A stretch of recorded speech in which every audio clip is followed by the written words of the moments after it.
الحمد للہ وکفا والصلاة والسلام علی عباده الذین اصطفى خصوصا علی افضلهم وخاتم النبیین محمد الامین وعلی آلہ وصحبہ اجمعین. اما بعد فقد قال اللہ تبارک وتعالی کما ورد فی سورة الفرقان: اعوذ باللہ من الشیطان الرجیم بسم اللہ الرحمن الرحیم. وقال الذين لا يرجون لقاءنا لولا انزل علينا الملائكة او نرى ربنا لقد استكبروا في انفسهم وعتوا عتوا كبيرا. صدق اللہ العظیم. سورہ فرقان میں پھر وہی مضمون آ گیا ہے کہ مشرکین مکہ کی طرف سے وہ ایک ہی مطالبہ تھا کہ جو دہرا دہرا کر بار بار سامنے آ رہا تھا کہ کوئی حصی معجزہ دکھایا جائے، کوئی ایسی چیز جس سے کہ بالکل واشگاف ہو جائے، واقعتاً ہم پر عیاں ہو جائے کھل کر کہ واقعی آپ اللہ کے رسول ہیں. وقال الذین لا یرجون لقاءنا، اور کہا ان لوگوں نے، یا کہتے ہیں وہ لوگ جو ہماری ملاقات کے امیدوار نہیں ہیں، اسی لیے ان میں سرکشی ہے، لاؤبالیانہ پن ہے. لولا انزل علینا الملائکہ، کیوں نہیں ہم پہ فرشتے اتر آتے؟ اگر اللہ کو بھیجنا ہی ہے کوئی پیغام ہمیں تو فرشتوں کے ذریعے سے بھیجے. او نرى ربنا، یا ہم اپنے رب کو خود دیکھیں، رب خود سامنے آئے. لقد استکبروا فی انفسہم، انہوں نے بہت تکبر کیا ہے اپنے آپ میں، اپنا جو مقام انہوں نے سمجھا ہے کہ فرشتے ان سے کلام کریں اور اللہ ان سے ہم کلام ہو، تو در حقیقت یہ ان کے تکبر کی بنیاد پر ہے. وعتوا عتوا کبیرا، انہوں نے سرکشی کی ہے بہت بڑی. یوم یرون الملائکۃ، جس دن کے یہ دیکھیں گے فرشتوں کو، لا بشرا یومئذ للمجرمین، پھر اس دن مجرموں کے لیے کوئی بشارت نہیں ہوگی. یعنی کہ قیامت کا دن ہوگا، فرشتے آئیں گے، سب چیز عیاں ہوگی، اللہ تعالیٰ بھی نزول جلال فرمائیں گے، سارے غیب کے پردے اٹھ جائیں گے، تو پھر بشارت تو کوئی نہیں ہے مجرمین کے لیے، موقع کوئی نہیں، کوئی توبہ کا موقع نہیں. وَيَقُولُونَ حِجْرًا مَحْجُورًا، اور وہ کہیں گے کہ کوئی روک ہو، کسی طرح ہمیں بچایا جائے، کوئی روک ٹوک ہو جائے اس ساعت کو روکنے کے لیے. وَقَدِمْنَا إِلَىٰ مَا عَمِلُوا مِنْ عَمَلٍ، یہ تیسری مرتبہ وہ مضمون آ رہا ہے کہ بغیر حقیقی ایمان کے اگر نیکیاں دنیا میں کی جاتی ہیں اپنے ضمیر کو کچھ مطمئن کرنے کے لیے، اپنے دلوں کو دلاسا دینے کے لیے، تو ان کی کوئی حیثیت اللہ کے ہاں نہیں ہے. یہ سورہ ابراہیم میں بھی آ چکا ہے، اور پھر سورہ نور کے اندر ہم پڑھ چکے ہیں کہ سراب کی حیثیت رکھتی ہیں یہ نیکیاں ان کی. جیسے کہ پیاسا جو ہے وہ سمجھتا ہے کہ پانی ہے، یحسبہ الظمآن ماء حتی اذا جاءہ لم یجدہ شیئا ووجد اللہ عندہ ووفاہ حسابا، بس اللہ سریع الحساب. اور یہاں تیسری مرتبہ آ رہا ہے وَقَدِمْنَا إِلَىٰ مَا عَمِلُوا، ہم آگے بڑھیں گے ان کے اعمال کی طرف، ڈھیر لگے ہوں گے، ان کی نیکیاں ہیں، ان کی یہ خیرات ہے، یہ فاؤنڈیشن بنائی تھی، یہ یتیم خانہ کھولا تھا، یہ ہسپتال تھا، یہ تھا وہ تھا، یہ جو حاجی تھے ان کی خدمات تھیں. قدمنا الی ما عملوا، اور نقشہ ایسا کھینچا گیا جیسے کہ کوئی آئے اور آگے آگے ٹھوکر مارے، جیسے کہ فٹ بال کو کک ماری جاتی ہے. وقدمنا الی ما عملوا من عمل، ان کے وہ بڑے بڑے عمل جس پر انہیں بڑا غرہ ہوگا، بہت سہارا ہوگا کہ ہم بہت کچھ لے کر جا رہے ہیں، ہم اس کی طرف آگے بڑھیں گے. فجعلناہ ھباء منثورا، تو ہم اسے کر دیں گے اڑتا ہوا غبار. یعنی وہ جو نظر آ رہا تھا کافی کہ یہاں پہ بڑی نیکیوں کا انبار ہے، معلوم ہوگا غبار تھا اور کچھ نہیں. اسی کا وہاں نقشہ کھینچا گیا سورہ ابراہیم میں کہ جیسے ریت ہو، راکھ ہو، اور اس کے اوپر تیز آندھی آئے اور وہ ہوا ختم ہو جائے، کوئی اس کا وجود نہ رہے. یہ ہے حقیقت ان نیکیوں کی کہ جو حقیقی ایمان کے بغیر ہوتی ہیں. نیکی صرف وہی ہے کہ جو اصل ایمان باللہ اور ایمان بالآخرت کے ساتھ ہو، اللہ کی رضا جوئی اور آخرت کی جزا کے سوا کوئی شے مطلوب نہ رہے. کسی درجے میں بھی کوئی اس کے ساتھ اور اپنا مطلوب اور کوئی مقصود شامل ہو گیا، شہرت شامل ہو گئی، یا کوئی اور کوئی لوگوں کے اندر ہر دل عزیزی حاصل کر کے مجھے کوئی الیکشن لڑنا ہے، پھر ان کا مجھے لیڈر اپنے آپ کو بنانا ہے، یا کوئی اور ان کے ووٹ لینے ہیں، کوئی شے بھی شامل اگر ہو گئی تو پھر یہ کہ اللہ کی میزان میں ان کا کوئی وزن نہیں، وہ غبار ہے جو اڑ جائے گا. وَقَدِمْنَا إِلَىٰ مَا عَمِلُوا مِنْ عَمَلٍ فَجَعَلْنَاهُ هَبَاءً مَنْثُورًا اصحاب الجنت یومئذ خیر مستقرا واحسن مقیلا، جنت والے لوگ جو ہے وہ اس لوگ ہوں گے بہت اچھے ٹھکانوں میں، اور ان کا جو ہوگا دوپہر کے آرام کی جگہ بہت ہی عمدہ ہوگی، قیلولے کی جگہ۔ وَيَوْمَ تَشَقَّقُ السَّمَاءُ بِالْغَمَامِ، اور یہ ہے وہ قیامت کا نقشہ جس دن کے آسمان پھٹے گا اور کچھ بادلوں کی طرح کی کیفیت ہو جائے گی۔ وَنُزِّلَ الْمَلَائِكَةُ تَنزِيلًا، اور پھر فرشتوں کو اتارا جائے گا، فوج در فوج فرشتے نازل ہوں گے۔ الملک یومئذ الحق للرحمن، اس دن تو پھر بادشاہی اور اختیار گویا کہ بالکل علم نشرہ ہو جائے گا کہ صرف رحمان کے لیے ہے۔ آج تو کچھ پردے پڑے ہوئے ہیں، اس وقت بھی اختیار اسی کا ہے، لیکن کچھ پردے پڑے ہوئے ہیں، کچھ نظر آتا ہے کہ اس کے ہاتھ میں بھی اختیار ہے، اس کے پاس بھی طاقت ہے، لیکن اس وقت معلوم ہوگا کہ الملک یومئذ الحق للرحمن وکان یوما علی الکافرین عسیرا، اور وہ دن کافروں پر بہت بھاری ہوگا۔ وَيَوْمَ يَعُضُّ الظَّالِمُ عَلَىٰ يَدَيْهِ، اور وہ دن ہوگا کہ ظالم جو ہے، جو گناہ گار ہیں، مشرک ہیں، کافر ہیں، اللہ کے جو باغی تھے، وہ اپنے ہاتھوں کو کاٹیں گے اپنی جھنجھلاہٹ میں۔ یقول یا لیتنی اتخذت مع الرسول سبیلا، اور کہیں گے کاش کہ میں نے رسول کے ساتھ راستہ اختیار کیا ہوتا، رسول کے راستے پر چل رہا ہوتا، میں ان کا اتباع کرتا، ان کے ساتھیوں میں شامل ہو جاتا۔ یہی ہے وہ عض یعض، ہاتھوں کو کاٹنا، کہ جس کے لیے وہ میں نے حدیث جو آپ کو سنائی تھی کل کہ ملکن عاضن، پہلا دور دور نبوت تھا، پھر دوسرا دور دور خلافت علی منہاج النبوہ، اور تیسرا دور حضور کی اس حدیث کی روح سے ہے ملکن عاضن، کاٹ کھانے والی ملوکیت، ایسی ملوکیت جو ظالم ہوگی۔ یا ویلتا، وہ سوچ کہے گا کافر کہ ہائے میری شامت، لیتنی لم اتخذ فلانا خلیلا، کاش کہ میں نے اس دن فلاں شخص کو اپنا دوست نہ بنایا ہوتا، میں نے دنیا میں فلاں شخص کو اپنا دوست نہ بنایا ہوتا، یعنی اس نے مجھے پھر ورغلایا، میرا تو دل کچھ کھلنے لگا تھا، مجھ پر حقیقت منکشف ہونے لگی تھی، میں تو کچھ مائل ہونے لگا تھا رسول کی طرف، لیکن فلاں میرے دوست نے مجھے پھر ورغلایا اور مجھے اس راستے سے واپس لے گیا۔ یا ویلتا لیتنی لم اتخذ فلانا خلیلا لقد اضلنی عن الذکر بعد اذ جاءنی، اس نے مجھے گمراہ کیا، بھٹکا دیا ذکر سے جبکہ وہ میرے پاس پہنچ گیا تھا۔ یعنی ذکر کا پہنچ جانا ایک تو یہ ہے کہ اللہ کے رسول نے مجھے سنا دیا، دوسری کہ میرے دل کے اندر بھی وہ اترنے لگا تھا، وہ مجھ تک پہنچ گیا تھا، میرے دل کے تاروں کو چھیڑنے لگا تھا، جیسے کہ کہا گیا ہے وَقُلْ لَهُمْ فِي أَنفُسِهِمْ قَوْلًا بَلِيغًا، اے نبی ایسی بات کہیے ان سے کہ جو ان کے اتر جائے، جو پہنچ جائے، ان کی روح کی گہرائیوں تک اس کی رسائی ہو جائے، وہ بات کہیے۔ تو یہ بات مجھ تک پہنچنے لگی تھی، لیکن اس نے مجھے گمراہ کر دیا۔ وَكَانَ الشَّيْطَانُ لِلْإِنسَانِ خَذُولًا، اور یقیناً شیطان جو ہے وہ انسان کو پھر دغا دینے والا ہے۔ وَقَالَ الرَّسُولُ يَا رَبِّ إِنَّ قَوْمِي اتَّخَذُوا هَٰذَا الْقُرْآنَ مَهْجُورًا، اور رسول نے کہا، فریاد کی، اے اللہ، اے میرے پروردگار، میری قوم نے اس قرآن کو ترک کر دیا ہے، اس کی طرف توجہ نہیں کر رہی ہے، اس کو سننے کے لیے تیار نہیں ہے۔ میں سنا رہا ہوں، ہر امکانی شکل میں نے اختیار کی ہے کہ سناؤں، لیکن یہ میری قوم جو ہے اس کی طرف متوجہ نہیں ہو رہی۔ یہ ہے وہ لفظ مہجوری جسے علامہ اقبال لے کر آئے ہیں، خار از مہجوری قرآن شدی، کہ اے امت مسلمہ تو جو ذلیل و خوار ہوئی ہے تو قرآن کو ترک کرنے کے باعث ہوئی ہے۔ جیسے کہ حضور نے فریاد کی، یا قیامت کے دن حضور فریاد کریں گے، یہ دونوں معنی اس کے ہو سکتے ہیں، لیکن اس وقت جو پیش نظر ہے، جو اس کی تعویل خاص ہے، وہ یہی ہے کہ حضور نے اس وقت فریاد کی کہ یہ میری قوم، یہ قریش، یہ میرے رشتہ دار بھائی بند سننے کو تیار نہیں ہے۔ یا رب ان قوم اتخذوا هذا القرآن مہجورا، ان کا جو قرآن مجید کو ترک کرنا تھا وہ تو تھا ڈھٹائی کے ساتھ کہ یہ اللہ کا کلام ہے ہی نہیں، یہ تو محمد نے اپنا گھڑ لیا ہے۔ لیکن یہ ہے کہ کوئی شخص اس کلام پر ایمان کا دعویٰ کرے، لیکن اس کی روش یہ ظاہر کر رہی ہو کہ وہ حقیقتاً ایمان نہیں رکھتا، وہ بھی اسی کے ذیل میں آ جائے گا۔ وہ کہتا تو ہوگا میں سمجھتا ہوں یہ اللہ کا کلام ہے، لیکن پڑھتا ہی نہیں، کہتا ہے کہ میں مانتا ہوں یہ اللہ کا کلام ہے، اس کو سمجھتا ہی نہیں، کہتا ہے یہ اللہ کا کلام ہے، اس پر عمل نہیں کرتا، تو وہ کہنا نہ کہنا برابر ہو گیا، یہ تو تکذیب حالی ہو گئی۔ چنانچہ اس آیت کے ذیل میں جو حاشیہ لکھا ہے مولانا شبیر احمد عثمانی رحمۃ اللہ علیہ نے، وہ میں آپ کو سنا دینا چاہتا ہوں۔ آیت میں اگرچہ مذکور صرف کافروں کا ہے، تاہم قرآن کی تصدیق نہ کرنا، اس میں تدبر نہ کرنا، اس پر عمل نہ کرنا،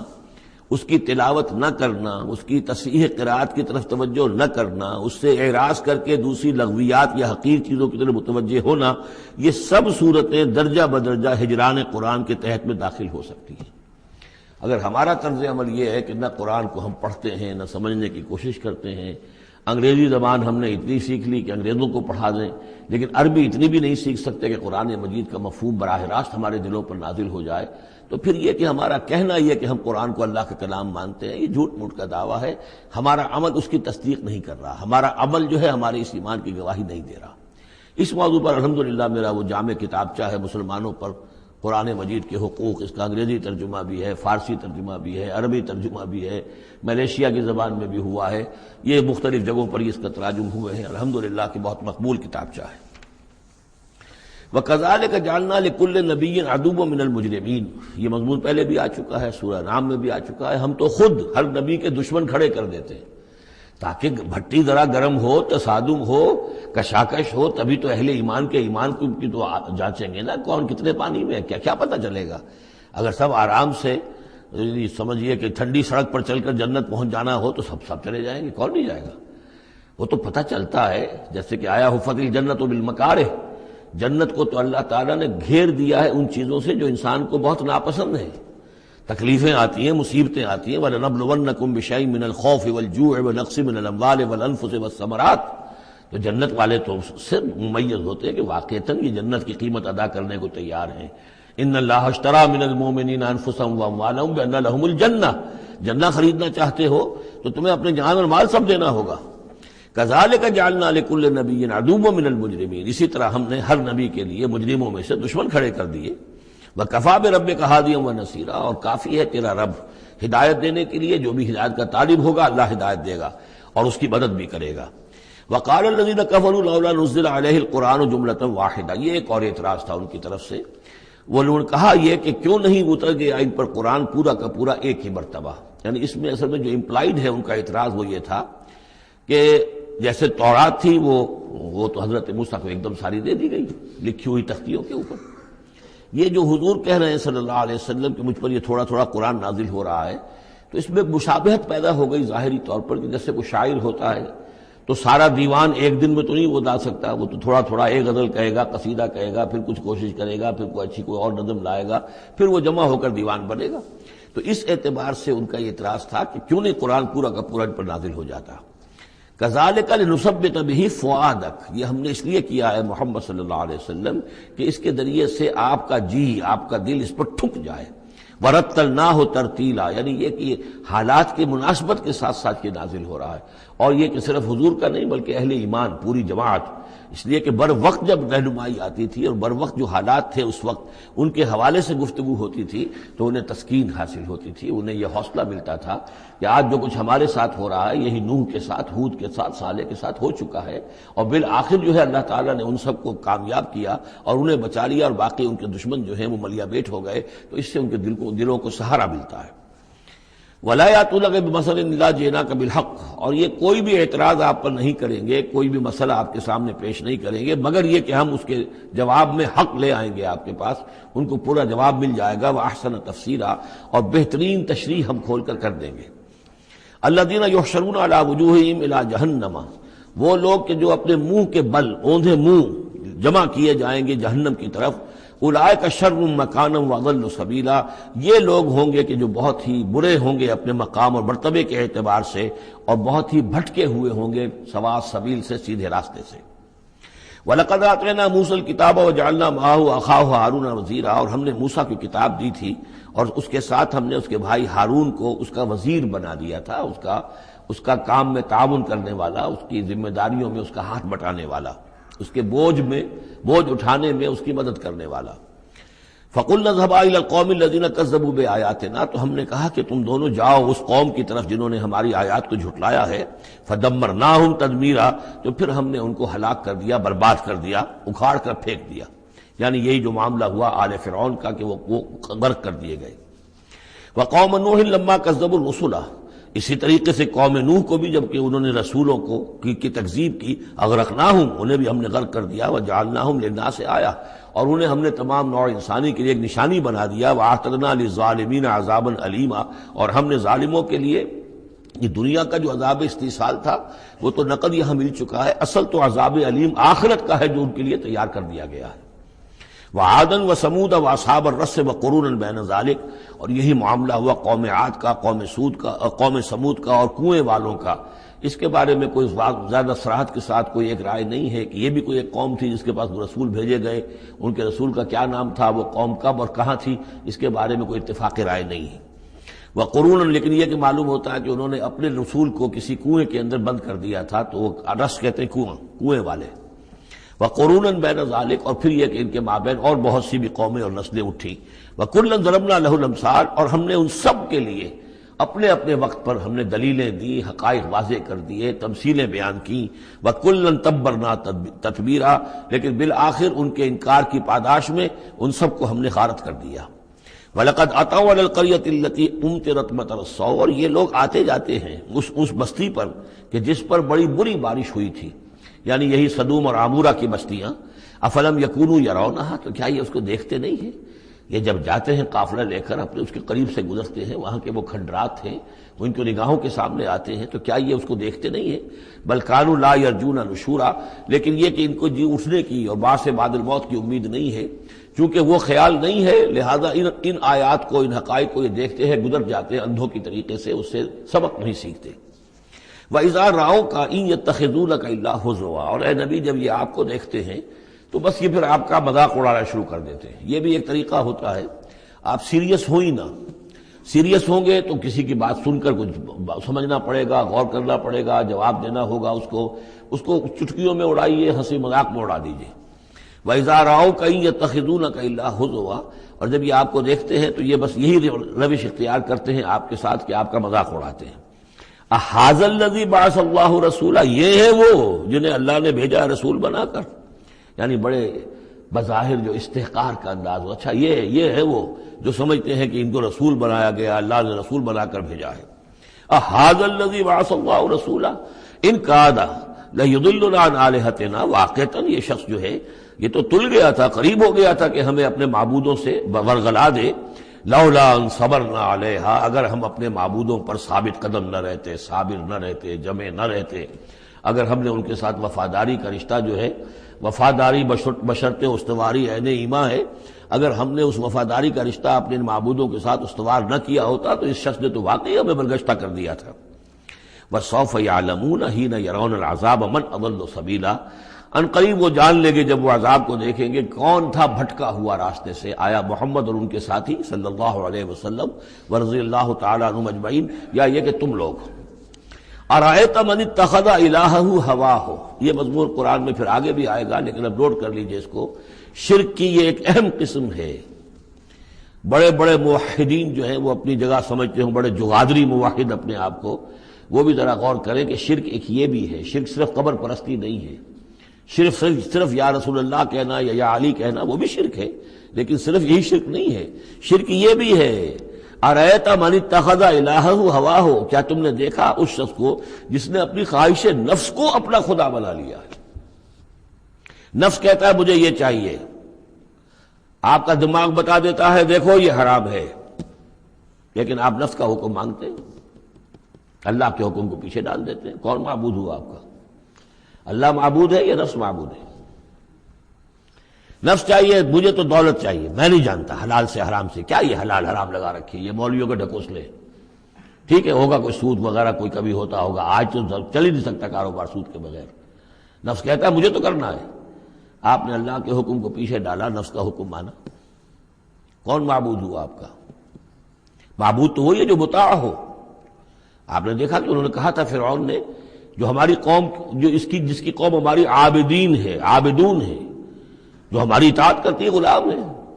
عبد وہ ہوتا ہے جو آقا کا حکم مانتا ہے، غلامی کرتا ہے، حکم مانتا ہے، فرما برداری کرتا ہے۔ تو تم نے نفس کی فرما برداری کی، تو تمہارا نفس جو ہے وہ تمہارا معبود ہے۔ چاہے تم چلے کاٹتے رہو، لا الہ الا اللہ کے جو ہے وظیفے کرتے رہو لمبی لمبی، لیکن اگر نفس پرستی کر رہے ہو، اگر نفس کی خواہشات پر عمل کرتے ہو اور اس میں حرام کو بھی تم اختیار کر لیتے ہو جس کو اللہ نے حرام کیا ہے، تو نفس تمہارا معبود ہے۔ کہہ رہے ہیں لا الہ الا اللہ، لا الہ الا اللہ، اور ہے ان کا معبود وہ خود ان کا نفس ہے۔ ارأیت من اتخذ الہہ ہواہ، کیا دیکھا تم نے اس شخص کو جس نے اپنے خواہش نفس کو اپنا الہ بنا لیا ہے، معبود بنا لیا ہے؟ افانت تکون علیہ وکیلا، تو کیا ہے نبی آپ ایسے شخص کی ذمہ داری لیں گے؟ ام تحسب ان اکثرهم یسمعون او یعقلون، کیا آپ کا خیال ہے نبی کہ یہ جو اکثریت آپ کے پاس آ کر کبھی جمگھٹا کر کے جمع ہو جاتی ہے تو کیا ان کی اکثریت سنتی ہے یا عقل سے کام لیتی؟ یہ سنتے سناتے نہیں ہیں، یہ صرف اپنے عوام کو دھوکہ دینے کے لیے آتے ہیں کہ ہم تو گئے تھے جی سننے کے لیے، ہمیں کوئی بات ملی نہیں۔ آخر کو بات ہوتی تو مانتے نا، بات کوئی تھی نہیں۔ اتحسب ان اکثرهم یسمعون او یعقلون انہم الا کالانعام، نہیں ہے یہ مگر صرف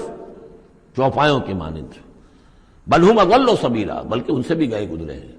چوپایوں کو تو اللہ نے وہ چیزیں دی نہیں تھی جو ان کو دی ہیں، وہ عقل دی نہیں تھی جو ان کو دی ہے، لیکن یہ کہ یہ ان سے بھی گئے گزرے ہیں۔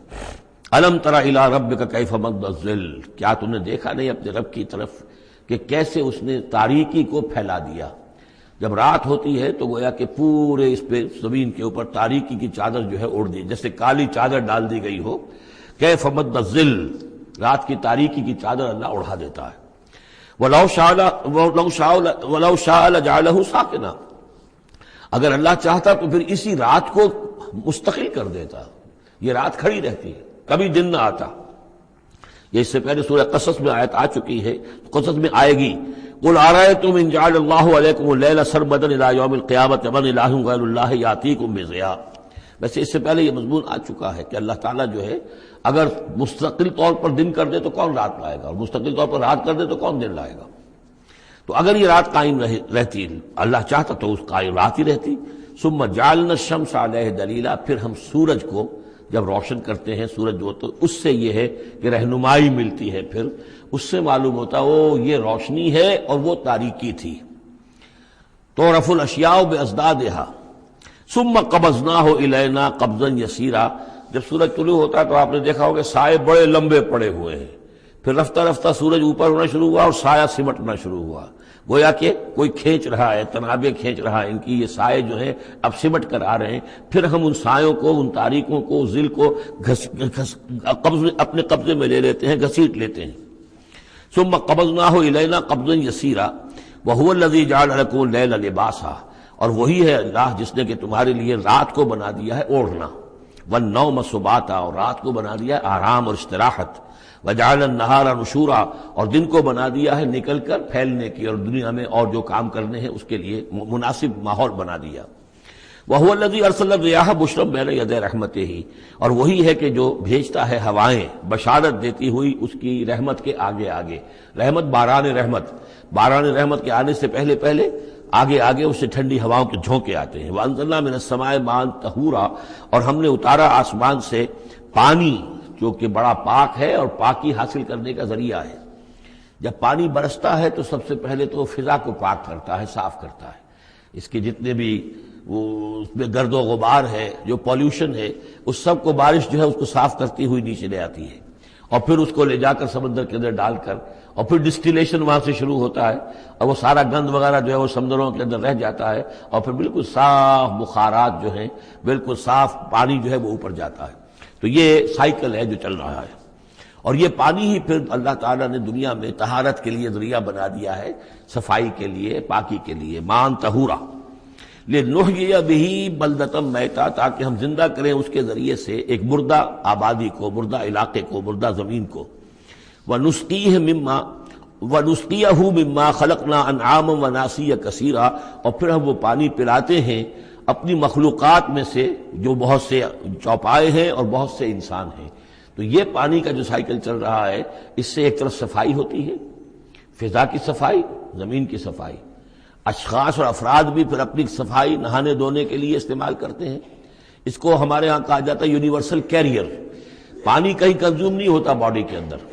یہ جسم کے اندر یہ وہاں بھی ایک سرکولیشن کا ذریعہ بنا ہوا ہے، خون کو سرکولیٹ کرنے کا، اور اسی کے ذریعے سے جو بھی وہ چیزیں ہیں کہ جو میٹابولزم کے جو نتائج ہیں کہ جن کو نکالنا جسم سے ہوتا ہے، وہ کہیں گردے کے ذریعے سے، کہیں وہ پھیپھڑوں کے ذریعے سے وہ چیزیں نکلتی ہیں۔ تو در حقیقت یہ پانی کا کام صفائی ہے، ہمارے جسم کے اندر بھی یہ صفائی کا کام کرتا ہے۔ وَلَقَدْ صَرَّفْنَا بَيْنَهُمْ لِيَذَّكَّرُوا، اور اس کو ہم نے گردش میں رکھا ہوا ہے لوگوں کے مابین۔ یہ پانی گردش، یہ جو میں نے عرض کیا تھا اس سے پہلے بھی، واٹر سائیکل جو ہے کہ یہ پہاڑوں کے اوپر جا کر جو ہے یہ اوور ہیڈ ٹینکس بن جاتے ہیں، یہ گلیشیئرس ہیں بڑے بڑے، کروڑ ارب ٹن جو ہے اس وہاں پر وہ برف پڑی ہوئی ہے، وہ پانی ہے۔ اب یہ کہ اگر آپ کو سٹور کہیں کرنا پڑتا ہے اتنا پانی تو کس طرح کے سٹور بناتے اور کیسے ٹینک بناتے، لیکن وہ پانی وہاں پہ رکھا ہوا ہے، اوور ہیڈ ٹینکس ہیں، کتنی اونچائی پر ہے۔ اب کوہ ہمالیہ کے اوپر جو ہے تو گویا کہ ہماری اس سطح سے 6 میل اوپر ہے وہ، اب وہاں پر وہ پانی ہے پڑا ہوا ہے، اب وہ اپنی اسی کشش ثقل جو ہے زمین کی، اس کے تحت وہ پھر پانی پگھل رہا ہے، نیچے آ رہا ہے، آتا ہوا وہ سمندر میں پہنچ جاتا ہے، پھر وہاں سے اس کی وہ ویپرز بن کر اوپر جاتے ہیں۔ صرفنا بینہم، ہم نے اسے گردش میں رکھا ہوا ہے لوگوں کے مابین، لیذکروا، تاکہ وہ اس سے نصیحت اخذ کریں۔ فابا اکثر الناس الا کفورا، لیکن اکثر لوگ انکاری ہیں، وہ تو سوائے کفران نعمت کے کوئی اور روش اختیار کرنے کو تیار ہی نہیں ہے۔ وَلَوْ شِئْنَا لَبَعَثْنَا فِي كُلِّ قَرْيَةٍ نَذِيرًا، اگر ہم چاہتے تو ہر بستی میں ایک نذیر بھیج دیتے، لیکن ہمارا قاعدہ یہ ہے کہ ہم بستیوں کے مرکزی مقام پر، یہ آ جائے گا اگلی صورت کے اندر جا کر، کہ یہ ایک مرکزی مقام میں ہم رسول بھیجتے رہے، یہ نہیں کہ ہر بستی میں بھیج دیں۔ وَلِكُلِّ قَوْمٍ ہاد، ہر قوم کے لیے تو ہے، لیکن یہ کہ ہر بستی میں ہو اب یہ نہیں ہے۔ اللہ تعالیٰ کا طریقہ یہ ہے کہ جو بھی علاقہ ہے جو اس کا ثقافتی، علمی، تہذیبی، سیاسی مرکز ہے اس میں رسول کو بھیج دیا، کیونکہ باقی لوگ در حقیقت انہی کے متبعین ہوتے ہیں، انہی کے فالوورز ہوتے ہیں، انہی کی پیروی کرنے والے ہوتے ہیں۔ فَلَا تُطِعِ الْكَافِرِينَ وَجَاهِدْهُمْ بِهِ جِهَادًا كَبِيرًا، تو اے نبی آپ ان کافرین کی بات، کافروں کی بات مت مانیے۔ دیکھیے اطاعت دو معنی میں ہے، اطاعت ایک تو یہ کہ کسی نے حکم دیا اور آپ نے اس کی بات مان لی، یہ بھی اطاعت ہے کسی نے مخلصانہ انداز میں آ کے مشورہ دیا، دیکھو محمد اتنی سختی نہ کرو، یہ تم اپنی قوم کے ساتھ لڑائی مول لے رہے ہو، کیا فائدہ ہوگا، قوم ڈیوائیڈڈ ہو جائے گی، اور سوچ لو ہمارے جو قبیلے کی کوئی اگر عرب کے اندر کوئی دھاک بیٹھی ہوئی ہے تو اس لیے کہ ہمارا قبیلہ مجتمع ہے، اب اس طریقے سے تم نے جو معاملہ کر دیا، بھائی کو بھائی سے کٹوا دیا اور والدین سے بیٹوں کو جدا کر دیا، تو اس کا کیا معاملہ، اس سے بہتر ہے صلح جوئی ہونی چاہیے اور مل جل کر کوئی بات کیجئے ایسی کہ جس سے صلح ہو جائے، کچھ آپ اپنی منوا لیں، کچھ ان کی مان لیں۔ اس قسم کا باقاعدہ کردار جو ولید بن مغیرہ کا کردار یہی تھا،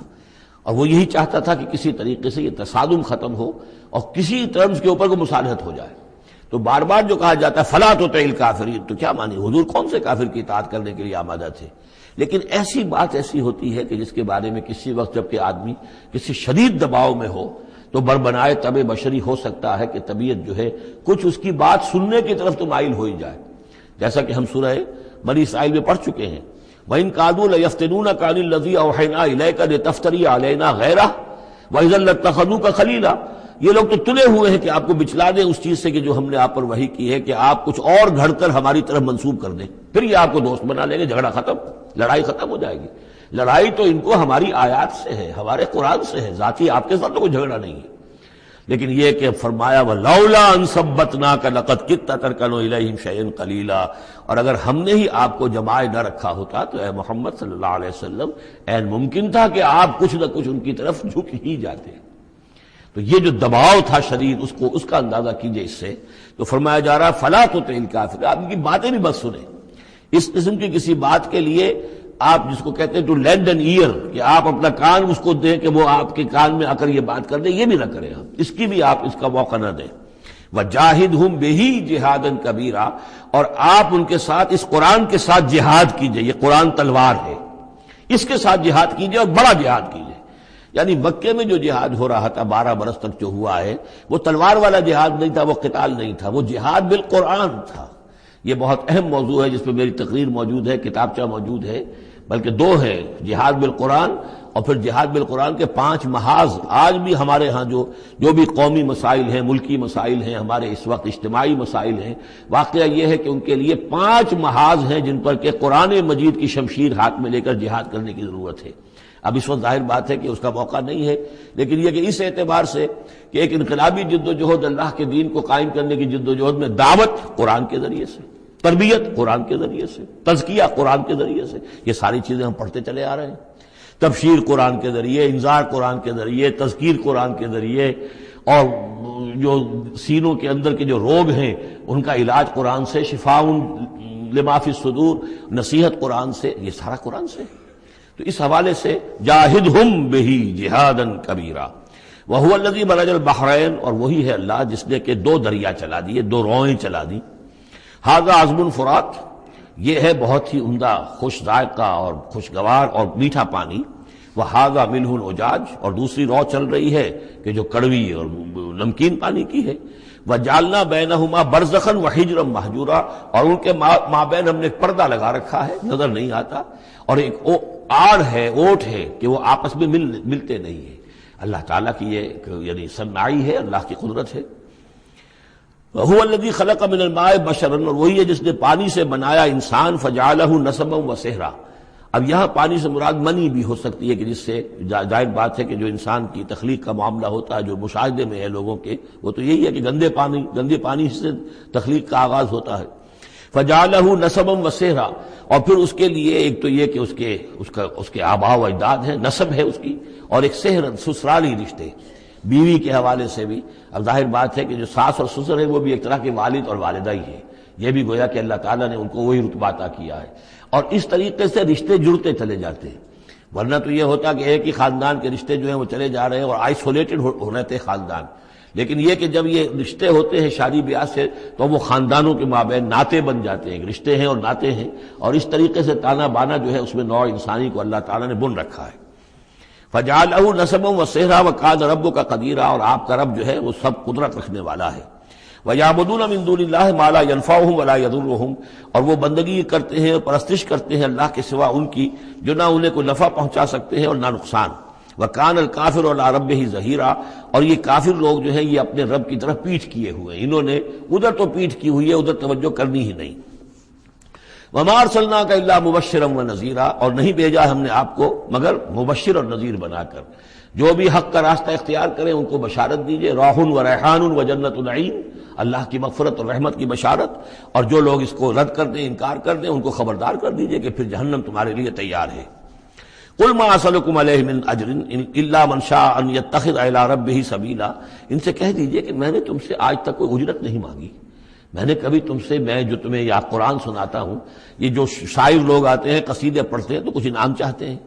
یہ سامر جو آتے ہیں جو کہانیاں سناتے ہیں راتوں کو، سامرن بہی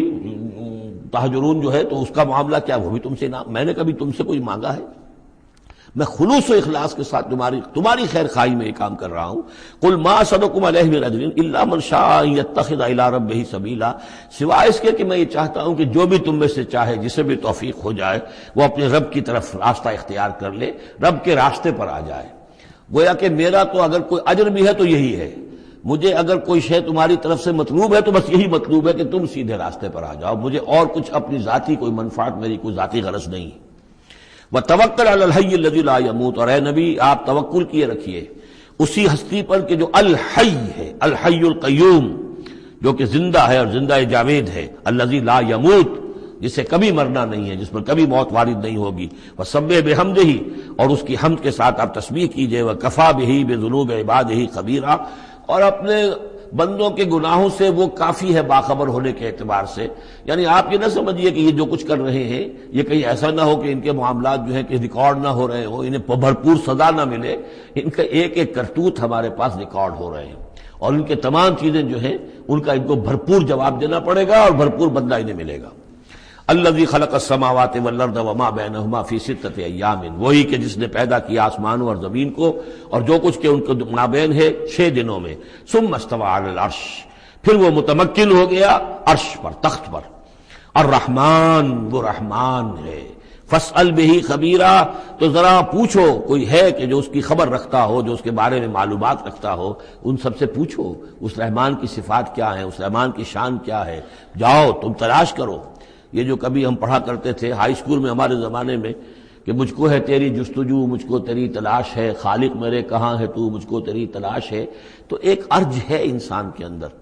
وہ محسوس کرتا ہے کہ کوئی ہے، کوئی تو ہے جس نے مجھے پیدا کیا ہے. اب میں کیسے تلاش کروں، کہاں ملوں، کہاں ملے گا، کیسے اسے بات ہو سکتی. فاسأل بہ خبیرا، تو جاؤ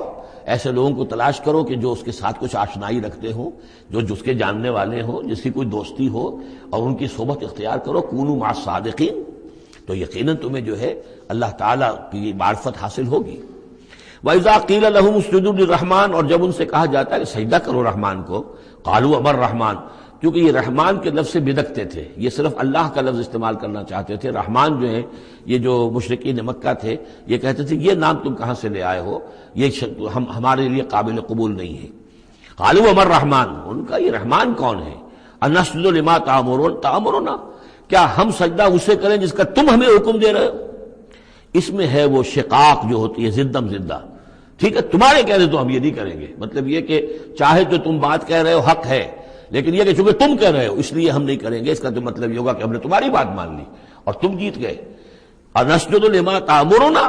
کیا اس کو ہم پوجیں گے جس کا کہ آپ ہمیں حکم دے رہے ہیں؟ وزادہم نفورا، اور اس سے ان کے اندر نفرت اور بدکنا ہی بڑھ رہا ہے، فرار اور بھاگنا اور دوڑنا۔ تبارک الذی، یہ جو آخری رکوع ہے سورہ مبارکہ کا، یہ ہمارے اس مطالعہ قرآن حکیم کے منتخب نصاب کا وَإِذَا قِيلَ لَهُمْ، سجدہ کر لیجیے، ٹھیک ہے۔ سجدہ تلاوت کے ضمن میں سورہ حجر کے آخر میں جو سجدہ آیا تھا، بعض حضرات نے اس پر اشارہ کیا تھا، وہ امام ابو حنیفہ کے نزدیک وہ آیت سجدہ نہیں ہے، امام شافعی کے نزدیک ہے، لیکن امام شافعی کے نزدیک جو سجدہ تلاوت ہے یہ واجب نہیں ہے، یہ آپشنل ہے، وہ شخص کرنا چاہے تو کرے، نہ کرے تو اس پر گناہ نہیں ہے، جبکہ امام ابو حنیفہ کے نزدیک یہ واجب ہے، کرنا ضروری ہے، لیکن اس مقام پر امام ابو حنیفہ کے نزدیک سجدہ نہیں ہے۔ یہ میں عرض کر رہا تھا کہ یہ جو آخری رکوع ہے سورہ فرقان کا، یہ ہمارے اس مطالعہ قرآن حکیم کے منتخب نصاب کا ایک اہم درس ہے۔ اس کے میں نے عرض کیا تھا پہلا حصہ 4 بہت جامع اسباق پر مشتمل ہے، سورۃ العصر، آیت البر، 2 ہم اس میں سے پڑھ چکے ہیں۔ دوسرے حصے میں کچھ ایمان کے مباحث تھے، ایمان کی ماہیت، ایمان کی حقیقت، اس میں ہم سورہ آل عمران کے آخری رکوع کی آیات پڑھ چکے ہیں، سورہ فاتحہ پڑھ چکے ہیں، اور ابھی حال ہی میں سورہ نور میں یہ آیات نور جو ہیں، 5واں رکوع سورہ نور کا۔ تیسرا حصہ ہے اس کا عمل صالح کی تشریح پر۔ تو عمل صالح کے ضمن میں سب سے پہلے مرحلہ آتا ہے انفرادی شخصیت، انفرادی سیرت و کردار۔ اس کا سب سے پہلا سبق وہ تھا جو ہم پڑھ چکے ہیں سورہ مومنون کے شروع میں، وہ 11 آیات۔ تعمیر سیرت کی اساسات کیا ہیں، کن چیزوں پر، کن بنیادوں پر جو اللہ چاہتا ہے کہ ایک بندہ مومن کی سیرت جو ہے وہ تعمیر ہو، وہ کن اساسات پر ہوگی۔ تو قد افلح المؤمنون الذین هم فی صلاتهم خاشعون والذین هم عن اللغو معرضون والذین هم للزکاة فاعلون والذین هم لفروجهم حافظون الا علی ازواجهم او ما ملکت ایمانهم فانهم غیر ملومین فمن ابتغى وراء ذلك فاولئک هم العادون والذین هم لاماناتهم وعهدهم راعون والذین هم علی صلواتهم یحافظون اولئک هم الوارثون الذین یرثون الفردوس هم فیها خالدون۔ تو یہ تو گویا کہ اساسات ہیں۔ اب یہ کہ وہ پوری تعمیر شدہ شخصیت، میچور بندہ مومن، پوری تعمیر شدہ شخصیت، اس کے خد و خال کیا ہوں گے، وہ ہے کہ جو اس رکوع میں آ رہے ہیں۔ ایک میچور بندہ مومن کی شخصیت جو ہے اس کے کیا خصائص ہیں، کیا اوصاف ہیں۔ لیکن اس سے پہلے 2 آیات کے اندر ایمان کے ضمن میں جو قرآن مجید کا جو فطری طرز استدلال ہے اس کا خلاصہ آ گیا ہے۔ تبارک الذی جعل فی السماء بروجا، بہت بابرکت ہے وہ ذات جس نے کہ آسمان میں برج بنائے، وجعل فیہا سراجا وقمرا منیرا، اور اس میں رکھ دیا ایک چراغ اور چاند جو کہ روشن ہے۔ اب یہاں نوٹ کیجئے کہ سورج کو سراج کہا ہے۔ سورج میں چونکہ کمبسچن کا عمل تحریک، جل رہا ہے، اس کے اندر حرارت ہے، لہذا اس کو چراغ کہا ہے، اور قمر کو نور کہا ہے صرف، کیونکہ یہ ریفلیکشن ہے۔ قمر کے اندر کوئی جو ہے پروسیس کمبسشن کا نہیں ہے، کوئی اس کے اندر حرارت نہیں ہے، بلکہ وہ تو ٹھنڈی جگہ ہے، ایسے ہی جیسے کہ ہماری زمین کی سطح ہے ویسے ہی اب تو جا کر لوگ دیکھ بھی آئے ہیں اپنے قدموں تلے، یوں بھی سمجھیے کہ اس زمین کو روند بھی آئے ہیں، چاند کی زمین کو۔ تو یہ اس کا نور ہے، لیکن وہ نور ریفلیکٹڈ ہے، اور سراج جو ہے وہ ہے اصل میں سورج۔ وَهُوَ الَّذِي جَعَلَ اللَّيْلَ وَالنَّهَارَ خِلْفَةً، اور وہی ہے جس نے کہ دن اور رات کو بنا دیا ہے ایک دوسرے کے پیچھے لگا ہوا، لِمَنْ أَرَادَ أَنْ يَذَّكَّرَ،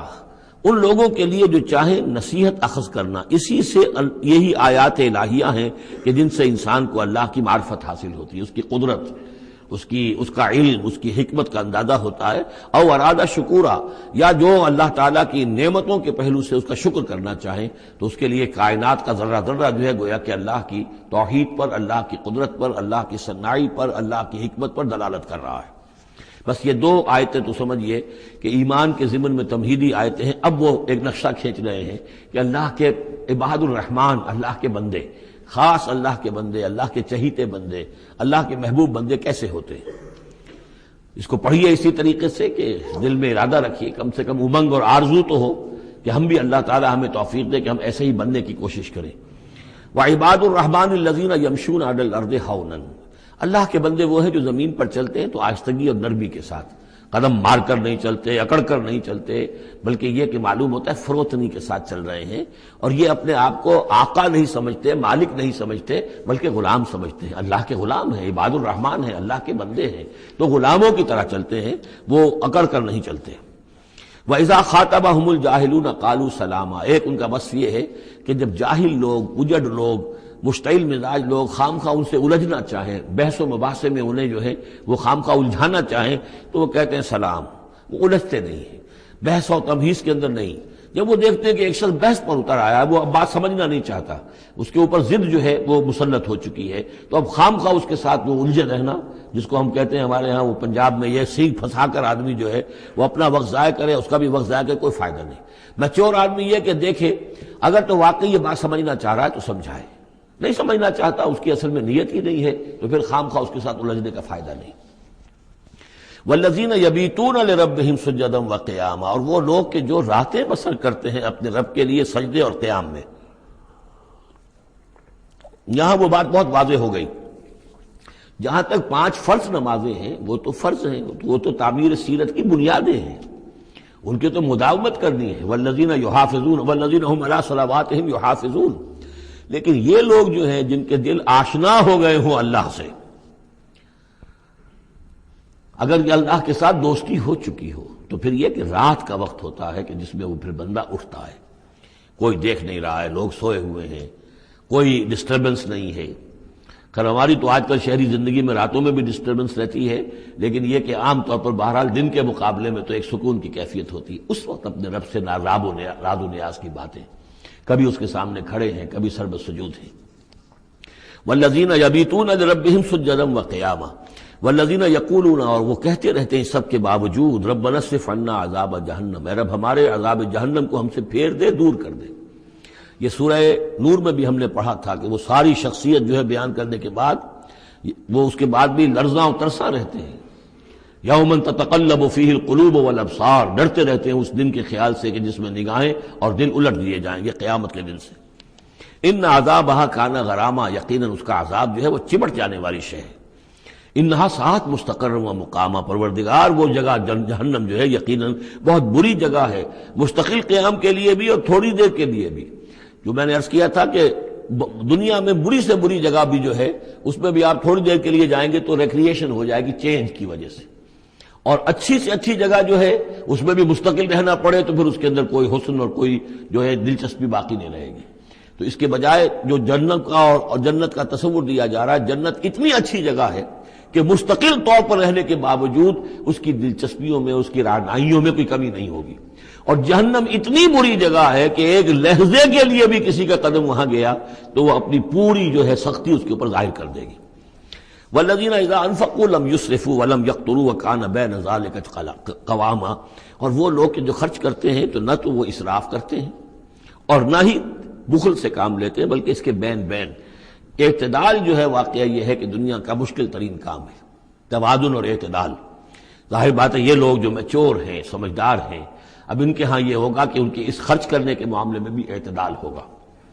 والذین لا یدعون مع اللہ الہا آخر، 3 کبیرہ گناہ وہ ہیں جیسا کہ ہم نے پڑھا ہے سورہ نساء میں بھی، ان تجتنبوا کبائر ما تنہون عنہ، تو بڑے بڑے گناہ وہ کون سے ہیں کہ جن سے اگر تم باز رہو تو باقی چھوٹے گناہ تو اللہ تعالیٰ جو ہے وہ معاف بھی کرتا رہے گا. اور ان میں سے سب سے بڑا تو 2 مرتبہ فرمایا شرک، اور شرک کے بعد پھر قتل ناحق اور پھر زنا. یہ 3 ہیں. قتل ناحق سے بھی در حقیقت تمدن کی جڑ کٹ جاتی ہے، اور زنا سے تمدن جو ہے وہ سڈاس بن جاتا ہے، پھر اس کے اندر گندگی ہو جاتی ہے. تو اس حوالے سے یہ 3 چیزیں یہاں بیان کی جا رہی ہیں. والذین لا یدعون مع اللہ الہا آخر، وہ لوگ کہ جو نہیں پکارتے اللہ کے ساتھ کسی اور معبود کو. ولا يقتلون النفس التي حرم اللہ الا بالحق، نہ ہی قتل کرتے ہیں کسی جان کو جس کو کہ اللہ نے محترم ٹھہرایا ہے مگر حق کے ساتھ۔ قتل کے بدلے قتل والا معاملہ ہے، یا مرتد کا قتل ہے، یا زانی شادی شدہ کا رجم ہے، جو بھی ہے۔ ولا یزنون، نہ وہ زنا کرتے ہیں۔ ومن یفعل ذلک یلقى اثاما، اور جو کوئی بھی یہ کام کرے گا وہ اس کی پاداش کو پکڑ کر اس کو جو ہے اس حاصل کر کے رہے گا، یعنی لازماً اس کی سزا اس کو مل کر رہے گی۔ یلقى اثاما یضاعف له العذاب یوم القیامہ، قیامت کے دن اس کا عذاب دگنا کر دیا جائے گا۔ یہ آیت اس اعتبار سے بہت اہم ہے کہ منکرین حدیث نے بہت شور مچایا ہوا ہے کہ قرآن مجید میں کہیں عذاب قبر کا کوئی تذکرہ نہیں ہے، صراحتاً واقعتاً نہیں ہے، احادیث میں بہت تفصیل ہے، لیکن یہ کہ یہ مقام ایسا ہے کہ جس سے ثابت ہوتا ہے کہ قیامت کے دن سے پہلے بھی عذاب ہے۔ یضاعف له العذاب یوم القیامہ، دگنا کیا جائے گا ان کے لیے عذاب قیامت کے دن۔ اس کا مطلب ہے کہ عالم برزخ میں بھی ان کے لیے عذاب ہے۔ اور جو فرمایا گیا ہے کہ یہ جو قبر کا گڑھا ہے یا یہ جہنم کے گڑھوں میں سے ایک گڑھا ہے، اور یا جنت کے باغیچوں میں سے ایک باغیچہ ہے، اور یا تو وہاں ایک کھڑکی کھول دی جاتی ہے جنت کی جہاں سے ٹھنڈی ہوائیں اور خوشبوئیں آتی رہتی ہیں، اور یا یہ کہ کھڑکی کھول دی جاتی ہے جہنم کی طرف جس سے آگ کی لپٹ اور گرمی جو ہے اور لو جو ہے وہ آتی رہتی ہے۔ یضاعف له العذاب یوم القیامہ، قیامت کے دن اس کے لیے عذاب دگنا کر دیا جائے گا۔ ویخلد فیہ مہانا، اور پھر وہ رہے گا اس عذاب میں ہمیشہ ہمیشہ۔ الا من تاب، استثناء ہے، استثناء یہ ہے من تابا، جو جس نے توبہ کر لی دنیا ہی کے اندر موت کے آنے سے پہلے پہلے، ما لم یغرغر۔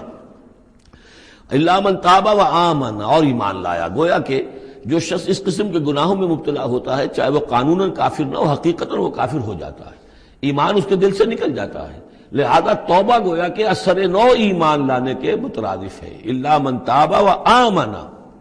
وعمل عملا صالحا، اور وہ پھر عمل کرے نیک، فاولئک یبدل اللہ سیئاتہم حسنات، تو ایسے لوگوں کی برائیوں کو اللہ تعالیٰ نیکیوں سے بدل دیتا ہے۔ اس کے دونوں معنی ہیں کہ توبہ کے نتیجے میں ایک تو نامہ اعمال میں جو اندراج ہوا تھا برائی کا وہ صاف ہو جائے گا، اور اس کی جگہ نیکی کا اندراج ہو جائے گا، اور یہ معنی بھی ہے کہ زندگی میں اس دنیا میں توبہ کے نتیجے میں اخلاق جو ہے وہ پاک صاف ہو جاتے ہیں، دامن اخلاق کے دھبے دھل جاتے ہیں، اور انسان کا جو دامن کردار ہے پھر صاف شفاف ہو جاتا ہے۔ وَكَانَ اللَّهُ غَفُورًا رَحِيمًا، اور اللہ تعالیٰ غفور الرحیم ہے۔ وَمَن تَابَ وَعَمِلَ صَالِحًا، اب دوبارہ تکرار کی گئی، اور جو توبہ کرے اور پھر نیک عمل کرے، فَإِنَّهُ يَتُوبُ إِلَى اللَّهِ مَتَابًا، تو وہ ہے کہ جو توبہ کرتا ہے اللہ کی جناب میں جیسا کہ توبہ کرنے کا حق ہے۔ توبہ کی تسبیحیں ہو رہی ہوں، استغفار کی تسبیحیں ہو رہی ہوں، اور آیت کریمہ کے ختم ہو رہے ہوں 1.25 لاکھ کا اور لاکھ کا، لیکن حرام خوری جوں کی توں جاری ہو، وہ سارے غلط کام ویسے کہ ویسے جاری ہوں، وہ کوئی توبہ نہیں ہے، اس کا کچھ حاصل نہیں۔ والذین لا یشهدون الزور، اور وہ لوگ کہ جو جھوٹ کے پر موجود بھی نہیں رہتے۔ جھوٹ کی گواہی والی بات نہیں ہے یہاں، لیکن جھوٹ کی گواہی تو گویا کہ اس کے اندر خود بخود امپلائڈ ہے، یعنی ان کے اندر صداقت اور حق کے ساتھ اتنی غیرت ہوتی ہے کہ جہاں کوئی جھوٹ کا گزر بھی ہو وہاں وہ اپنی موجودگی بھی پسند نہیں کرتے۔ جھوٹ کا دھندا ہو رہا ہو، جھوٹ کا کاروبار ہو رہا ہو، جھوٹ بولا جا رہا ہو، یہ وہاں پر ان کی غیرت اور حمیت جو ہے صداقت کے ساتھ اور سچ کے ساتھ وہ اتنی ہے کہ وہ وہاں موجودگی بھی اپنی برداشت نہیں کرتے۔ وَإِذَا مَرُّوا بِاللَّغْوِ مَرُّوا كِرَامًا، اسی طریقے سے جب وہ کسی لغو کام کے پاس سے گزرتے ہیں تو اپنے دامن کو بچا کر گزر جاتے ہیں۔ دیکھیے وہاں بھی تھا سورہ مومنین کو شروع کی آیات میں وَالَّذِينَ هُمْ عَنِ اللَّغْوِ مُعْرِضُونَ، کہ جو لغو سے اعراض کرتے ہیں، اور یہاں یہ کہ اس کے پاس سے اگر گزر ہو بھی جائے اتفاقاً، خود تو قصد کرنا جو ہے بہت دور کی بات ہے، اس کا کوئی امکان ہی نہیں، اتفاقاً آپ راستہ چل رہے ہیں اور دیکھ رہے ہیں کوئی مداری کا تماشا ہو رہا ہے، آپ کا کوئی ارادہ نہیں تھا، لیکن وہاں رکیے بھی نہیں، وہاں سے جو ہے اپنے دامن کو بچاتے ہوئے نکل جائیے۔ والذین اذا ذکروا بآیات ربہم، اور وہ لوگ کہ جن کو جب ان کے رب کے آیات کے ذریعے سے نصیحت کی جاتی ہے، سمجھایا جاتا ہے، لم یخروا علیہا صما وعمیانا، تو نہیں گر پڑتے اس پر بہرے اور اندھے ہو کر۔ اس کے بھی دونوں معنی ہیں، ایک تو یہ کہ مخالفت پر اندھے بہرے ہو کر کمر کس لینا جیسے کہ قریش کر رہے تھے، تو گویا کہ تعریض ہے، ان پر ایک طنزیہ انداز ہے یہ کہ یہ لوگ جس طریقے سے کر رہے ہیں وہ معاملہ اللہ کے بندوں کا نہیں ہوتا۔ لیکن یہ دوسری طرف یہ بات بھی ہے کہ آیات قرآنیہ کو بھی اندھے بہرے ہو کر تو نہیں پڑھنا ہے اور سننا ہے،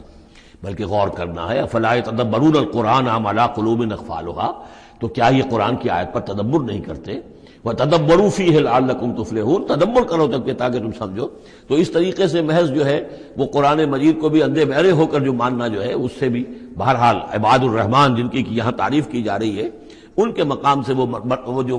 مقام ہے ان کے مرتبے سے فروتر ہے۔ والذین یقولون ربنا ھب لنا من ازواجنا وذریاتنا قرۃ اعین، اور وہ لوگ جو کہتے ہیں کہ اے رب ہمیں اپنی بیویوں اور ہماری اولاد کی طرف سے آنکھوں کی ٹھنڈک عطا فرما، یعنی یہ کہ جس راستے پر ہم چل رہے ہیں ہماری اولاد ہمارے گھر والے بھی اسی راستے پر چلیں تاکہ ہماری آنکھیں ٹھنڈی ہوں۔ ایسا نہ ہو کہ میں تو اللہ کے دین کے راستے کی طرف چلنے کی کوشش کر رہا ہوں اور اولاد کسی اور طرف کو دور لگا رہی ہے، تو ایک کشاکش ہے۔ پھر یہ جو صورتحال جو ہے فرکشن گھر کے اندر پیدا ہوتی ہے، تو اللہ تو ہمیں ہمارے گھر والوں سے آنکھوں کی ٹھنڈک عطا فرما، اور آنکھوں کی ٹھنڈک ظاہر بات ہے عباد الرحمن کی کن چیزوں میں ہوگی کہ وہ بھی اللہ کے بندے بنے، اللہ کی بندگی کے راستے کو اختیار کریں۔ وَاجْعَلْنَا لِلْمُتَّقِينَ اماما، اور ہمیں متقیوں کا امام بنا۔ اس کا یہ مطلب نہیں ہے کہ امامت کی طلب ہے، بلکہ یہ کہ ہم خود امام ہیں۔ ایک شخص اپنے گھر کا سربراہ ہے، امام ہے، تو اے اللہ جن کے ہم امام ہیں انہیں متقی بنا دے۔ اس لیے کہ ظاہر بات ہے کہ میدان حشر میں جب ہم چلیں گے تو ایک شخص کے پیچھے اس کی اولاد چلی آ رہی ہے، اور معلوم ہو کہ وہ تو جہنمی ہے جو چلے آ رہے ہیں، یہ خود تو بہرحال ایک نیک آدمی تھا، نہیں، ہمارے پیچھے جو ہماری نسلیں آئیں اے اللہ انہیں بھی متقی بنا۔ جن کے ہم امام ہیں، جو ہمارے پیچھے ہیں، جن کے کہ ہم دنیا میں جیسے کہ فرمایا ہے ایک حدیث میں بھی آتا ہے کلکم راعٍ وکلکم مسئول عن رعیتہ، تم میں سے ہر شخص کی حیثیت ایک چرواہے کی ہے، اور اللہ نے کچھ نہ کچھ مخلوق جو ہے اپنی اس کے چرواہے کے حوالے کی ہے۔ تمہاری اولاد ہے، تمہاری بیوی ہے، یہ گھر کنبہ ہے، یہ تمہارا جو ہے یہ گویا کہ تمہارے متبعین ہیں، تمہارے فالوورز ہیں، تو اللہ ہمارے فالوورز کو متقی بنا دے، اور ہماری جو امامت ہے وہ متقیوں کی امامت ہو۔ اولئک یجزون الغرفۃ بما صبروا، یہ وہ لوگ ہیں کہ جن کو بالا خانے ملیں گے ان کے صبر کی جزا میں، انہوں نے صبر کیا۔ ظاہر بات ہے کہ اللہ دنیا میں بے شمار مواقع آتے ہیں حرام خوری کے، ایک بندہ مومن بچتا ہے، بہت سے مواقع پر اللہ تعالیٰ موقع دے کر آزما لیتا ہے کہ ذرا سی بھی اس کی اندر کمی ہو تو پھر یہ نکل جائے کسی غلط راستے کی طرف۔ انسان جو ہے صبر کرتا ہے، جذبات کو روکتا ہے، اپنی خواہشات کو روکتا ہے، شہوات کو تھامتا ہے، ان تمام چیزوں کو سنبھال کر یہ سب گویا کہ پوری زندگی صبر ہے۔ تو بما صبروا اولئک یجزون الغرفۃ بما صبروا، یہ وہ لوگ ہوں گے کہ جنہیں بدلے میں ملیں گے بالا خانے جنت کے ان کے صبر کے عوض۔ وَيُلَقَّوْنَ فِيهَا، ان کا استقبال کیا جائے گا وہاں جنت میں، ان بالا خانوں میں، تحیۃ وسلاما، سلام کے ساتھ اور دعاؤں کے ساتھ۔ خالدین فیہا، وہ رہیں گے اس میں ہمیشہ ہمیش۔ حسنت مستقرا و مقاما، بہت ہی عمدہ ہے وہ جگہ، مستقر کے طور پر بھی، مستقل قیام گاہ کے طور پر بھی، اور مقامہ تھوڑی دیر کے لیے بھی۔ تو یہ گویا کنٹراسٹ ہے۔ جہنم کو فرمایا ساعت مستقرا و مقاما، اور جنت حسنت مستقرا و مقاما۔ قل ما یعبأ بکم ربی، اے نبی ان سے کہہ دیجئے میرے رب کو تمہاری کوئی پرواہ نہیں ہے۔ یہ نہ سمجھو کہ میں تمہارے پیچھے اپنے آپ کو ہلکان کر رہا ہوں، تو میرے رب کو کوئی تمہاری ضرورت ہے؟ میری یا میرے رب کی کوئی ضرورت اٹکی ہوئی ہے تمہارے بغیر، وہ بات پوری نہیں ہوگی؟ یہ چھپر تم ہی اٹھاؤ گے تو اٹھے گا، ورنہ اٹھ نہیں سکتا، یہ نہ سمجھو۔ قل ما یعبأ بکم ربی لولا دعاؤکم، اگر نہ ہوتا تمہیں پکارنا۔ اللہ نے یہ بات اپنے ذمے لی ہوئی ہے کہ تمہیں خبردار کر دیا جائے۔ اللہ تعالیٰ وما كنا معذبین حتی نبعث رسولا، ہم عذاب نہیں بھیجتے رہے جب تک کہ رسول کو نہ بھیج دیں، اس لیے مجھے بھیج دیا ہے، میں لگا ہوا ہوں اس کے حکم سے، میں تمہاری گلیوں میں بھی تمہیں سنا رہا ہوں، تمہارے گھروں میں جا کر تم سے بات کر رہا ہوں، اکیلے اکیلے بھی بات کر رہا ہوں، ڈنکے کی چوٹ بھی کر رہا ہوں، لیکن یہ نہ سمجھو کہ کوئی اس میں میری غرض ہے یا میرے رب کی کوئی ضرورت ہے۔ قل ما یعبأ بکم ربی، میرے رب کو تمہاری پرہکا کے برابر کوئی وقت تمہاری نہیں ہے ان کے نزدیک، لولا دعاؤکم، اگر نہ ہوتا تمہارا پکارنا۔ فقط کذبتم، تو دیکھو تم نے جھٹلا دیا ہے، فسوف یکون لزاما، اب عنقریب یہ تمہارے ساتھ چمٹ کر رہے گا، یعنی یہ کہ اس کا جو عذاب ہے، اس کی جو پاداش ہے وہ تمہیں مل کر رہے گی۔ سورۃ الشعراء، جیسا کہ میں نے عرض کیا تھا کہ یہ اس گروپ میں جو یہ مکی صورتیں ہیں 8 آ رہی ہیں، 8 میں سے ایک ہم نے پڑھ لی، یہ ایک جو ہے یہ بغیر حروف مقطعات کے تھی، تبارک الذی نزل الفرقان علی عبدہ لیکون للعالمین نذیرا۔ باقی 7 صورتیں وہ ہیں کہ جو حروف مقطعات سے شروع ہوتی ہیں، 2 طاسین میم سے ہیں، 1 طاسین سے ہے، پھر 4 جو ہیں وہ الف لام میم الف لام میم الف لام میم الف لام میم۔ تو الف لام میم سے کل 6 صورتیں قرآن میں ہیں، 2 مدنی، سورہ بقرہ، سورہ آل عمران وہ بالکل شروع میں، اور 4 مکیات ہیں وہ جو اب آگے آئیں گی۔ یہ سورۃ الشعراء جو ہے یہ قرآن مجید کی اس اعتبار سے سب سے نمایاں صورت ہے کہ مکی صورتوں میں تعداد کے اعتبار سے آیات جو ہیں وہ سب سے زیادہ اس میں ہے، 227 آیات ہیں، لیکن یہ کہ رکوع کل 11 ہے۔ یہ وہی انداز ہے، چھوٹی چھوٹی آیتیں، تیز ردم جو ابتدائی صورتوں کا ہوتا ہے، بالکل وہ انداز ہے یہاں پر جو سورۃ الحجر والا ہے۔ سورۃ الحجر کو بھی ہم نے دیکھا کہ وہ بھی چھوٹی چھوٹی آیتیں تھیں اور اس کے اندر صوتی آہنگ بھی بہت نمایاں۔ اسی طریقے سے یہ سورہ شعراء ہے۔ ویسے حجم کے اعتبار سے سب سے بڑی مکی سورت سورہ اعراف ہے، 24 رکوع، آیتیں اس کی 207 ہے، یہ 11 رکوع اور آیتیں 227 ہیں، یعنی 20 آیات فی رکوع اس کی اوسط بنتی ہے۔ پھر اس میں وہ آیت بھی موجود ہے کہ جس سے معلوم ہو جاتا ہے کہ یہ بھی ابتدائی 4 سالوں کی صورت ہے۔ تو جیسا کہ میں نے آپ کو بتایا تھا کہ ابتدائی 4 سالوں کی صورتیں ہیں اکثر و بیشتر وہ جو سورہ قاف کے بعد ہے، لیکن ایک سورہ ہجر جو ہے وہ پچھلے گروپ کے اندر اور ایک جو ہے وہ اس گروپ کے اندر شامل کر دی گئی، اور اس کی جو حکمت میری سمجھ میں آتی ہے، اس کے علاوہ ہو سکتا ہے کہ اور بڑی حکمت ہو جس وقت میری رسائی نہیں ہوئی ہے، کہ اس میں ایک منوٹنی جو ہے قرآن مجید کی صورتوں کے مضامین کے اندر جو پھر مشابہت آتی ہے، تو ایک ہی مضمون کی صورتیں مسلسل چلتی رہے تو اس سے بھی ہو سکتا ہے کہ طبیعت انسانی جو ہے اس کے اندر اس کی دلچسپی میں کچھ کمی ہو جائے، تو وہ انداز بدلتا، تنوع جو ہے اس کے لیے اس صورت کو یہاں پہ شامل کیا گیا۔ بسم اللہ الرحمن الرحیم، طاسیم میم، تلک آیات الکتاب المبین، یہ ایک روشن کتاب کی آیات ہیں۔ لعلک باخع نفسک الا یکونوا مؤمنین، اے نبی شاید آپ اپنے آپ کو ہلاک کر لیں گے اس صدمے میں کہ یہ ایمان نہیں لا رہے۔ ان نشاء ننزل علیہم من السماء آیۃ فظلت اعناقهم لها خاضعین، اگر ہم چاہیں تو ان پر ابھی آسمان سے ایک ایسی نشانی اتار دیں کہ ان کی گردنیں جھک کر رہ جائیں۔ ہماری قدرت سے تو کوئی بعید نہیں ہے، لیکن ہماری حکمت ہے، ہماری مشیت ہے، ہم اس طرح کی نشانی نہیں دکھائیں گے، اس طرح کا معاملہ ہم نہیں کریں گے۔ اس کی حکمت اس صورت کے اندر بیان ہو رہی ہے، وہ ابھی آپ دیکھیں گے۔ لعلک باخع نفسک الا یکونوا مؤمنین ان نشاء ننزل علیہم من السماء آیۃ فظلت اعناقهم لها خاضعین وما یاتیہم من ذکر من الرحمن محدث الا کانوا عنہ معرضین، اور نہیں آتا ان کے پاس کوئی بھی ذکر، کوئی نصیحت، کوئی یاد دہانی، ہم بدل بدل کر، اسلوب بدل کر، انداز بدل کر ہم بار بار بھیج رہے ہیں آیات ان کی نصیحت کے لیے، لیکن جو بھی نیا ذکر آتا ہے، جو بھی نئی صورت نازل ہوتی، الا کانوا عنہ معرضین، وہ تو اس سے اعراض کرنے والے ہی ہیں۔ قد کذبوا، فقط کذبوا، انہوں نے جھٹلا دیا، فسیاتیہم انباء ما کانوا بہ یستہزئون، تو پھر انقریب آ جائیں گی ان تک بھی خبریں انہی چیزوں کی جن کا کہ یہ مذاق اڑاتے رہے ہیں، پھر عذاب الہی آئے گا اور پکڑ آئے گی۔ اولم یروا الی الارض کم انبتنا فیہا من کل زوج بہیج زوج کریم، کیا یہ زمین کو نہیں دیکھتے کہ کتنا ہم نے اس زمین کے اندر جو ہے کیسے کیسے طرح طرح کی چیزیں جو ہیں، عمدہ چیزیں، اور ہم نے میوے اور پھل پیدا کر دیے ہیں۔ ان فی ذلک لآیہ، اس میں ہے نشانی، نشانی انہیں چاہیے تو اس میں ہے۔ پوری کائنات نشانی ہے اللہ کی، پوری تخلیق نشانی ہے۔ ان فی خلق السماوات والارض واختلاف اللیل والنہار والفلک التی تجری فی البحر بما ينفع الناس وما انزل اللہ من السماء من ماء فاحیا بہ الارض بعد موتها وبث فیہا من کل دابۃ وتصریف الریاح والسحاب المسخر بین السماء والارض لآیات لقوم یعقلون۔ ان فی ذلک لآیہ، اس میں نشانی ہے۔ وما کان اکثرهم مؤمنین، لیکن اے نبی ان کی اکثریت ایمان لانے والی نہیں ہے۔ وان ربک لہو العزیز الرحیم، یہ عام طور پر عزیز کے ساتھ حکیم آیا کرتا ہے، نوٹ کیجئے، لیکن یہاں اس صورت میں آپ کو نظر آئے گا کہ عزیز کے ساتھ الرحیم۔ کیوں؟ کہ آپ کا رب یقیناً زبردست ہے لیکن رحیم ہے۔ یہ اس کی رحمت کا منظر ہے کہ وہ اس طرح کا معجزہ نہیں دکھا رہا، وہ جب چاہے دکھا سکتا ہے۔ ان نشاء ننزل علیہم من السماء آیۃ فظلت اعناقهم لها خاضعین، ابھی ہم ایک ایسی آیت اتار دیں کہ جس سے ان کی گردنیں جھکی کی جھکی رہ جائیں، لیکن نہیں، ہم عزیز ہیں، زبردست ہیں، رحیم ہیں۔ ہماری رحمت کا تقاضا یہ ہے کہ ہم ابھی اس قسم کا کوئی ان کو معجزہ نہیں دکھانا چاہتے، ابھی مہلت دینا چاہتے ہیں تاکہ ان میں سے اس دودھ کو اچھی طرح بلو لیا جائے۔ ابھی اگر کہیں کوئی مکھن ہے اس کے اندر تو وہ بھی نکل آئے، جو بھی لوگ ہیں جو خیر کی کوئی استعداد رکھتے ہیں وہ بھی سیدھے راستے پر آ جائیں، اور ہم نہیں چاہتے کہ ان کی مہلت جو ہے وہ بھی ختم ہو جائے۔ اس وجہ سے یہ در حقیقت رحمت کا منظر ہے، اور جس کیونکہ ان لوگوں نے آپ کے خلاف ایک دلیل کے طور پر استعمال کر لیا ہے۔ بارک اللہ لی ولکم فی القرآن العظیم ونفعنی وإیاکم بالآیات والذکر الحکیم۔